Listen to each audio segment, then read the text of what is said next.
मेष राशि वालों के लिए वर्ष 2025 कई सारे चैलेंजेस लेकर आ रहा है। सबसे पहला तो शनि की 7.5 आपको लगने वाली है।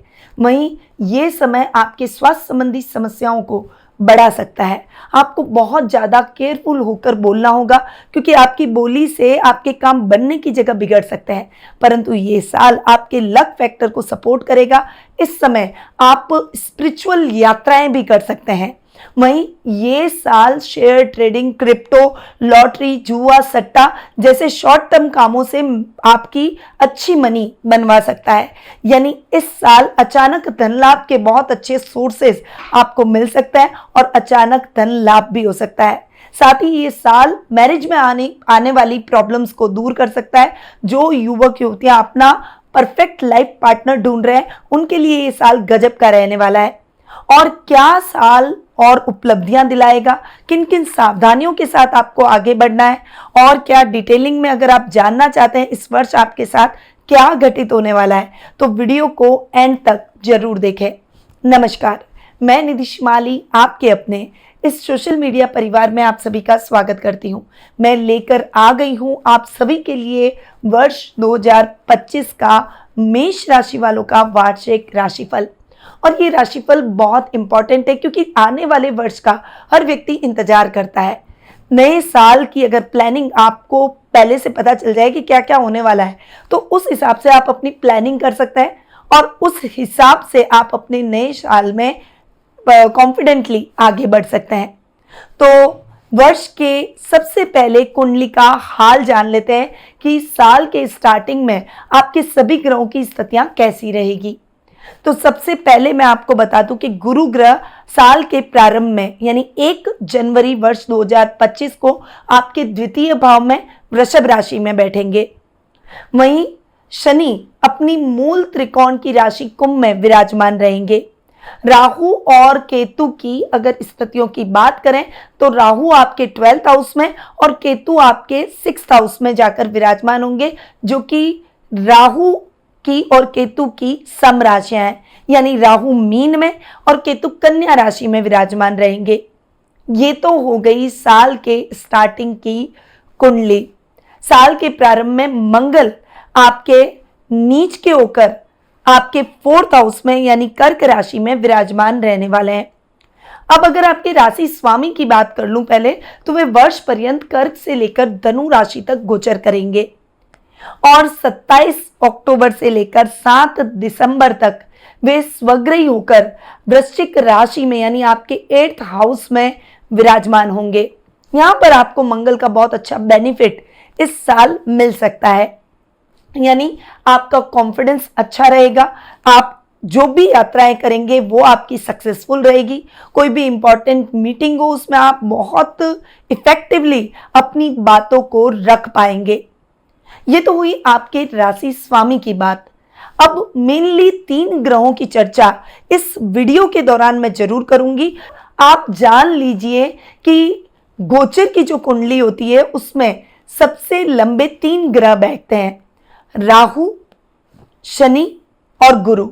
ये बहुत लंबी अवधि तक एक राशि में गोचर की कुंडली में विराजमान रहते हैं। तो इनका इफेक्ट आपके पूरे वर्ष पर सबसे अधिक देखने को मिलेगा, क्योंकि बाकी ग्रह जल्दी ही राशि परिवर्तन करते हैं। कोई 1 महीने, कोई 40 दिन और चंद्रमा तो हर 2.5 दिन में चेंज होता है। इसीलिए ये राशिफल इन मेनली 3 ग्रहों पर आधारित रहेगा। अब ये साल यूं भी इंपॉर्टेंट है क्योंकि इस साल शनि, राहु और गुरु इन तीनों ग्रहों का राशि परिवर्तन होने जा रहा है और सबसे पहला राशि परिवर्तन होगा शनि का। शनि 29 मार्च वर्ष 2025 को शनिवार की रात को लगभग 11:01 पर कुंभ से मीन राशि में प्रवेश कर जाएंगे और 3 जून वर्ष 2027 तक ये मीन राशि में ही विराजमान रहने वाले हैं। यहाँ पर अब मैं शनि की चर्चा वर्ष पर्यंत यानी पूरे 2025 का जो ये साल जा रहा है उस साल के हिसाब से करूंगी। तो 29 मार्च तक शनि अपनी मूल त्रिकोण की राशि में, और अब तक शनि आपको बहुत अच्छे रिजल्ट दे रहे हैं क्योंकि शनि एक राशि में लगभग 2.5 वर्ष तक यानी 2.5 ईयर तक रहते हैं। यहाँ पर शनि अपनी मूल त्रिकोण की राशि कुंभ में बैठकर आपको लाभ की स्थितियां उत्तम दिलवा रहे हैं। आपका लेवल और सर्कल इस समय बढ़ रहा होगा। वर्ष 2025 में ये लेवल और सर्कल आप मेंटेन करेंगे। इस समय लग्जरी आपके जीवन में आप मेंटेन करते हुए दिखाई देंगे, परंतु 29 मार्च तक आपकी राशि पर शनि की तीसरी दृष्टि, सप्तम दृष्टि आपके 5th हाउस पर और दसम दृष्टि आपके 8th हाउस पर पड़ रही है, जो कि आपको कुछ न कुछ स्ट्रगल इस समय जरूर करने को मिल रहा है। आप बात कुछ और बोलते हैं, बात किसी और तरीके से प्रेजेंट होती है, रिश्तों में भी मतभेद होते हैं। दधियाल वालों से 29 मार्च तक थोड़े से संबंधों में उतार चढ़ाव चलेगा। वहीं आपकी पर्सनैलिटी थोड़ी सी ज्यादा ब्लंट हो जाएगी। और इस समय जो हायर एजुकेशन से जुड़े हुए छात्र छात्राएं, जो शिक्षा अध्ययन अध्यापन से जुड़े हुए हैं, उनको पढ़ाई में कुछ ज्यादा मेहनत करनी पड़ेगी, थोड़ा सा स्ट्रगल करना पड़ेगा। वहीं इस समय यात्राएं करते समय भी आपको सावधानी रखनी पड़ सकती है। इस समय सर्जरी, एक्सीडेंट के योग बन सकते हैं, पर आप टेंशन फ्री हो जाइए, क्योंकि 29 मार्च को शनि आ जाएंगे आपकी 12th हाउस में, यानी मीन राशि में। और यहां पर देखिए, शनि जहां बैठते हैं उस घर को बढ़ाते हैं, पर 12th हाउस इतना अच्छा नहीं माना जाता। और यहां पर शनि चूंकि क्रूर ग्रह है, यहां पर बैठे, तो इस 12th हाउस को उल्टा ठीक करेंगे। यानी खर्चों के मामलों में ये साल आपके लिए थोड़ा सा अच्छा रहने वाला है। इस समय खर्च की स्थितियां कम होगी। यहाँ पर आपके कर्ज की स्थितियां बढ़ सकती है, लोन लेने पड़ सकते हैं। इस बारे में आपको ध्यान रखना है, क्योंकि जैसे ही शनि आपके 12th हाउस में आएंगे तो शनि की तीसरी दृष्टि आपके द्वितीय भाव पर, सप्तम दृष्टि आपके 6th हाउस यानी रोग भाव पर पड़ेगी, और वहीं दशम दृष्टि शनि की आपके भाग्य स्थान पर पड़ेगी। अब शनि की तीसरी दृष्टि की अगर मैं बात करूं तो ये समय आपके लिए थोड़ा सा वाणी का ये स्थान होता है, धन का ये स्थान होता है, कुटुंब का ये स्थान होता है, तो रोजमर्रा का लाभ भी फ्लक्चुएट हो सकता है। वाणी से आप थोड़े से ब्लंट हो सकते हैं और चीजें बिगड़ सकती है। यानी कुटुंब में किसी रिश्तेदार से अनबन हो जाना, आप कहना कुछ और चाहते हैं और अगला इंसान आपकी बात को अदरवाइज ले लेता है, और वो आपकी बात को अदरवाइज लेके आपसे संबंध खराब कर बैठता है। तो इस समय आपको बोलते समय बहुत केयरफुल होना है, क्योंकि शब्द एक ऐसी चीज है जो कि एक बार अगर निकल जाए तो वो पुनः लौट के नहीं आ सकते। तभी हम शब्दों को तीर से कंपेयर करते हैं। इसीलिए आपको भी इस साल बहुत केयरफुल होकर अपने शब्दों का उपयोग करना है। अपनों को आहत करने से बचना है आपको, ये बहुत ज्यादा अच्छे तरीके से ध्यान रखना होगा। वहीं कोर्ट कचहरी के मामलों में भी आपको बहुत केयरफुल होने की आवश्यकता रहेगी। 29 मार्च को जब शनि आपके 12th हाउस में आएंगे तो इंपोर्ट, एक्सपोर्ट और हैंडीक्राफ्ट के व्यापारियों को बहुत अच्छा लाभ मिलेगा। अब्रॉड से आपको करेंसी आ सकती है, यानी विदेशी कंपनियों के साथ या तो कोलैबोरेशन होना, या कोई विदेशी कंपनियों के साथ आप काम कर रहे हैं, या अपना व्यापार, अपना बिजनेस विदेश में फैलाना चाहते हैं, विदेश से जुड़ा हुआ कोई काम कर रहे हैं, तो डेफिनेटली आपको बहुत अच्छा फायदा ये वर्ष दिला कर जाएगा। परंतु स्वास्थ्य के मामले में आपको इस साल बहुत ज्यादा केयरफुल होकर चलना होगा। इस समय आप इस साल अपने कुछ शत्रु भी बढ़ा लेंगे, तो आपको शत्रुओं की संख्या बढ़ानी नहीं है, इस बात का ध्यान रखें। और अपने राइवल से, अपने कॉम्पिटिटर से आपको बहुत ज्यादा सावधान रहना है। इस समय आपको कोई भी समस्या अगर अपने जीवन में आए तो डेफिनेटली बहुत ज्यादा धैर्य के साथ उसे डील करना है। ननियाल वालों से संबंध बिगड़ सकते हैं, बहुत ज्यादा केयरफुल रहें। अब शनि की 10वीं दृष्टि की अगर मैं बात करूं तो वो आपके भाग्य स्थान पर पड़ेगी। पर यहां पर एक बहुत पॉजिटिव बात है कि गुरु की सप्तम दृष्टि भी आपके 9th हाउस पर पड़ रही है, और शनि और गुरु की दृष्टियां एक साथ पड़ जाए तो उस स्थान को वो एक्टिव कर देती है, यानी वो दृष्टियां न्यूट्रल हो जाती है, वो स्थान एक्टिव हो जाता है। तो आप समझ लीजिए कि 9th हाउस आपका एक्टिव होने वाला है। अब ये हाउस कौन सा है? स्पिरिचुअलिटी का है, स्पिरिचुअल कार्यों का है, इसके अलावा वो लक का है, इसके अलावा ये स्थान होता है हायर एजुकेशन से जुड़े हुए छात्रों का, नौकरी का, कोई भी नए काम शुरू करने का, पेंडिंग पड़े हुए कार्यों को खत्म करने का। तो आप समझ लीजिए कि शनि की दृष्टि तो दशम पड़ रही है, पर गुरु की 7th दृष्टि से यह स्थान बहुत ही अच्छा हो जाएगा। तो ये तो हुए शनि के रिजल्ट। अब उसके ही बाद गुरु का राशि परिवर्तन होने जा रहा है। गुरु 14 मई को दोपहर 1:51 पर वृषभ से मिथुन राशि में प्रवेश कर देंगे।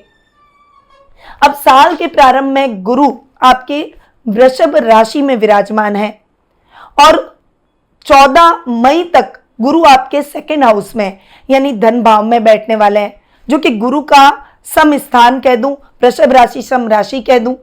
तो यहां पर गुरु बहुत अच्छे रिजल्ट देंगे, क्योंकि 2nd हाउस में गुरु बहुत अच्छे रिजल्ट देते हैं।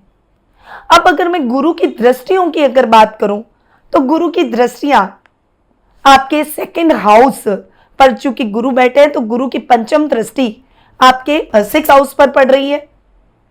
उसके अलावा गुरु की 7th दृष्टि आपके 8th हाउस पर पड़ रही है और गुरु की 9th दृष्टि आपके 10th हाउस पर पड़ रही है। यानी अगर मैं ये कहूं कि 14 मई तक का समय आपके लिए बहुत ही अच्छा है। यात्राएं सुखद और मंगलमय रहेगी। घर में शुभ और मांगलिक कार्य आपके हो सकते हैं। स्वास्थ्य संबंधी मामलों में आप बहुत ज्यादा रिलैक्स रहेंगे और दिक्कतें नहीं आएगी। इवन जब शनि आपके 29 मार्च को आपके 12th हाउस में बैठकर 6th दृष्टि से देखेंगे, तो भी गुरु की दृष्टि जब तक आपके 6th हाउस पर पड़ रही है, स्वास्थ्य संबंधी समस्याएं आपको बहुत अधिक नहीं रहेगी। अब जैसे ही 14 मई को गुरु आपके 3rd हाउस में आएंगे, तब डेफिनेटली रिजल्ट गुरु के थोड़े से बदलते हुए दिखाई देंगे। क्योंकि गुरु आपके 9th और 12th हाउस के लॉर्ड है और 3rd में जाकर बैठेंगे। 3rd यानी त्रिक स्थान। यहां पर गुरु वैसे रिजल्ट नहीं दे सकते जैसे देते हैं, तो यहां पर खर्चों को तो आप थोड़ा सा बैलेंस कर लेंगे, परंतु ये समय आपके लिए बहुत सारे चैलेंजेस भी लेकर आएगा। हालांकि आप अपने मैनेजमेंट से अपने चैलेंजेस को सॉल्व कर देंगे। वहीं गुरु चूंकि आपके 9th हाउस के लॉर्ड हैं और अपने से सप्तम बैठे हैं, तो ये भाग्य का स्थान है। इसलिए मैंने आपको बोला आपका 9th हाउस इस साल एक्टिव हो रहा है और ये बहुत जोरदार परिणाम आपको देने वाला है।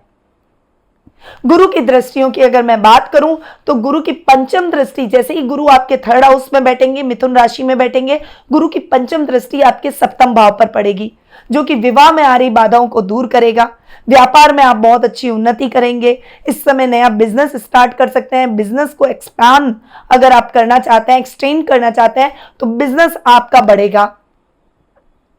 वहीं गुरु की 7th दृष्टि आपके 9वें भाव पर पड़ रही है, जो कि गुरु का खुद का स्थान है। इसीलिए हायर एजुकेशन से जुड़े हुए छात्रों को डेफिनेटली अपना गोल अचीव करने में बहुत आसानी रहेगी। अगर आपने मेहनत अच्छी की है, तो आपको सफलता शानदार मिलने वाली है। वहीं इस समय लक फैक्टर आपका साथ देगा। नया बिजनेस अगर आप शुरू करना चाहते हैं, तो उसके कई अवसर आपको प्राप्त हो सकते हैं।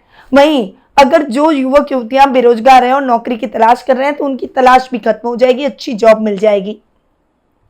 यानी काम फटाफट से होते हुए दिखाई देंगे। वहीं ये जो स्थान होता है वो स्पिरिचुअल स्थान भी माना जाता है। तो 9th हाउस पर गुरु की दृष्टि, क्योंकि गुरु खुद एक स्पिरिचुअल ग्रह है, इसीलिए यहां पर गुरु की दृष्टि होना आपको स्पिरिचुअल यात्राओं से जोड़ेगा।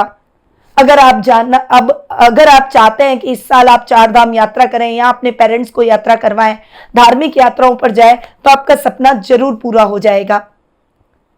अब गुरु की 9वीं दृष्टि की अगर बात करें, तो वो पड़ रही है आपके 11th हाउस पर, और यहां पर गुरु की जो दृष्टि 9वीं पड़ रही है, वो डेफिनेटली आपके अचानक लाभ की स्थितियों को बढ़ा देगी। शेयर ट्रेडिंग, अगर आप क्रिप्टो करते हैं या कोई भी ऐसा काम करते हैं जिसमें थोड़े काम में ज्यादा पैसा बनाने का जो अवसर होता है, जैसे रिस्की काम हम कह सकते हैं, उन कार्यों से आपको बहुत अच्छा लाभ मिलेगा। अचानक धन लाभ के बहुत शानदार योग बनने वाले हैं। यह समय आपके सामाजिक मान सम्मान को बढ़ाएगा, आपकी प्रतिष्ठा में वृद्धि होगी और लेवल और सर्कल भी बढ़ता हुआ दिखाई देगा। अब आते हैं राहु की स्थिति पर। अब राहु की अगर मैं बात करूं, तो 19 मई वर्ष 2025 में वे मीन से कुंभ राशि में प्रवेश करेंगे। चूंकि राहु पश्चिमगामी उल्टी चाल चलते हैं, अभी मीन में बैठे हैं, फिर वे कुंभ में आ जाएंगे, यानी मेष राशि वालों के लिए राहु आ जाएंगे 11th हाउस में, जो कि शनि का घर है, और राहु को इक्विवेलेंट टू शनि मानते हैं। यहां पर राहु की पावर और बढ़ जाती है शनि के घर में। वैसे भी लाभ भाव में राहु बेस्ट रिजल्ट देते हैं, शॉर्ट टर्म लाभ बहुत अच्छा दिलाते हैं, यानी कम मेहनत में ज्यादा पैसा दिलाना, अचानक से धन लाभ हो जाना, यानी आपने कोई काम में इन्वेस्ट किया और अचानक से आपको लाभ हो गया, आपने सोचा भी नहीं होगा, वैसे लाभ की स्थितियां राहु दिलवाते हैं। पर आप यहां ध्यान रखिएगा, जल्दबाजी आपको नहीं करनी है और बहुत जरूरत से ज्यादा पैसा इन्वेस्ट नहीं करना है। अगर आप लॉन्ग टर्म इन्वेस्टमेंट करेंगे तो वो आपके लिए बहुत ही अच्छा रहेगा। अब यहां अगर मैं बात करूं राहु की दृष्टियों की, तो राहु की पंचम दृष्टि गुरु पर पड़ रही है और गुरु की नवम दृष्टि राहु पर पड़ रही है, यानी दृष्टि संबंध बन रहा है। गुरु की दृष्टियां अच्छी, पर राहु की दृष्टि थोड़ा सा कहीं ना कहीं गुरु को प्रभावित कर सकती है। पर ये दृष्टियां न्यूट्रल भी हो रही है क्योंकि दोनों एक दूसरे को देख रहे हैं। अब यहां पर राहु की सप्तम दृष्टि की बात करूं तो राहु की सप्तम दृष्टि आपके 5th हाउस पर पड़ रही है, जो स्टूडेंट्स के लिए अधिक मेहनत वाली रहेगी। यहां पर क्या कंफ्यूजन हो सकता है कि आपको लगेगा आपको सब कुछ याद है, आपने सब कुछ कर लिया और कॉन्फिडेंट हो जाएंगे, और उसके बाद रिजल्ट की जब बारी आएगी, एग्जाम की बारी आएगी, तब आप एकदम से भ्रमित होते हुए दिखाई देंगे, कंफ्यूज होते हुए दिखाई देंगे। तो आपको इन चीजों के प्रति सावधान रहना है, बहुत ज्यादा सावधान रहना है। यहां पर संतान से संबंधित टेंशन भी हो सकती है, बच्चों को लेकर थोड़ा सा टेंस होते हुए दिखाई देंगे, चाहे उनका करियर हो या फिर उनकी आदतें हो। विशेष रूप से वो गलत आदतों की तरफ मूव ऑन ना करें, इस बात का पेरेंट्स को ध्यान रखना होगा। अब राहु की सप्तम दृष्टि आपके 7th हाउस पर पड़ रही है, परंतु यहां पर एक पॉजिटिव बात और है कि गुरु की 7th दृष्टि भी आपके 7th हाउस पर पड़ रही है। यहां पर पॉजिटिव बात यह है कि गुरु की पंचम दृष्टि भी आपके 7th हाउस पर पड़ रही है, तो राहु और गुरु की दृष्टियां फिर से न्यूट्रल हो गई, यानी ये हाउस भी आपका एक्टिव हो गया। इसीलिए मैंने आपको वीडियो के प्रारंभ में बताया कि जो युवक युवतियां विवाह योग्य हो चुके हैं, उनके शादी के न्योते आपको मिल जाएंगे। इस साल आप शादी के बंधन में बन जाएंगे और आपको मनचाहा लाइफ पार्टनर मिल ही जाएगा।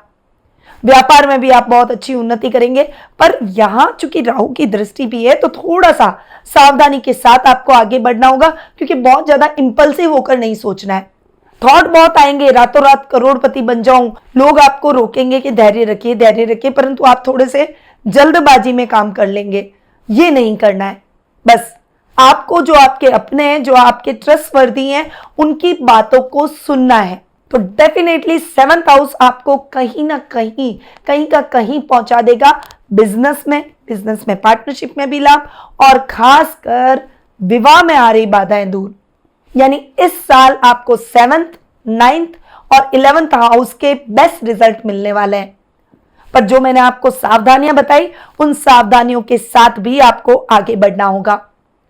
अब ऐसे तो मैं बोलने चाहूं तो बहुत कुछ मैं 2025 के हिसाब से बोल सकती हूँ और ये वीडियो बहुत लंबा हो सकता है, परंतु आज के लिए बस इतना ही। आपको अगर अपनी कुंडली के बारे में मैच करके इस साल यानी वर्ष 2025 के बारे में जानना है कि आने वाला वर्ष आपकी पर्सनल लाइफ के हिसाब से, आपकी कुंडली के हिसाब से कैसा रहेगा, तो आप टेलीफोनिक अपॉइंटमेंट और पर्सनल मीट के माध्यम से मुझसे जुड़ सकते हैं। अधिक जानकारी के लिए स्क्रीन पे दिए गए नंबरों पर कॉल या फिर व्हाट्सएप करके आप संपर्क कर सकते हैं। अब मैं अपनी वाणी को यहीं विराम देती हूँ।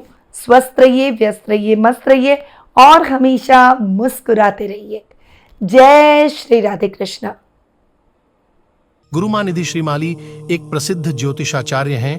उनके जोधपुर स्थित ज्योतिष संस्थान में महामृत्युंजय, काल सर्प दोष, मां बगलामुखी, विवाह बाधा निवारण पूजा एवं अन्य सभी प्रकार की पूजाएं संस्थान के विद्वान पंडितों द्वारा पूर्ण विधि विधान एवं शास्त्रोक्त रीति से संपन्न करवाई जाती है। अतः आज ही अपनी पूजा बुक करवाने हेतु इन नंबरों पर संपर्क करें 8955658362।